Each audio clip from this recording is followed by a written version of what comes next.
কেউ কুরবানি দেওয়ার পরে 3টে 4টা যা আছে সব আমরা ফ্রিজে নিয়ে ঢুকাই, ঠিক কিনা?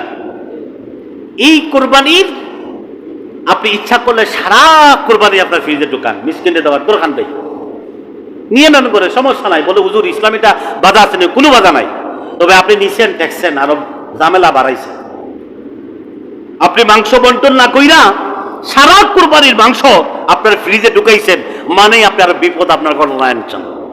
এখন এটারে সুন্দর কইরা পাখাইয়া রান্না কইরা আপনি খাওয়ানি লাগবে, মেহমান খাওয়াই লাগবে, মিসকিনও খাওয়ানি লাগবে। বুঝেছেন বিষয়টা? ইসলাম আপনাকে আটকায় নাই, ইসলাম কারো হাত পা বাঁধে নাই। সারা মাংস আপনি নিয়ে নেন, কোনো বাধা নাই, কিন্তু নিছেন, ট্যাক্সেন, আরো ঝামেলা বাড়ছে, ঠিক কিনা?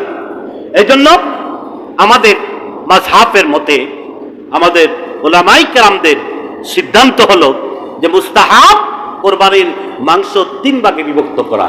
1 ভাগে নিজের পরিবার পরিজনের জন্য, 1 ভাগ আপনার আত্মীয় স্বজন মেহমানদের জন্য, আর 1 ভাগ এতিম মিসকিনদের জন্য।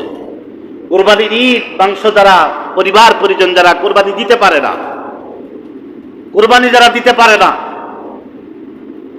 এরা ছোট্ট ছোট্ট সন্তান যদি থাকে, মাংসের জন্য যদি আজকে গরুর মাংস খাইতাম, গরুর মাংস নাই, কান্না করে, ওই মানুষরাই বুঝতে পারে কুরবানি দিতে পারছে না তার কেমন ব্যথা, ঠিক কিনা?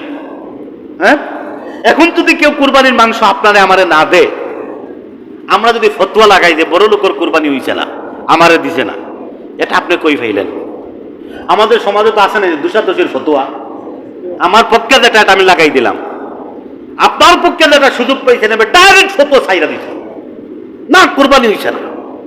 আরে ভাই, কুরবানি হলো কিনা এই গ্যারান্টি আপনাকে কে দিছে? কার কুরবানি কবুল হবে না হবে এটার মালিককে।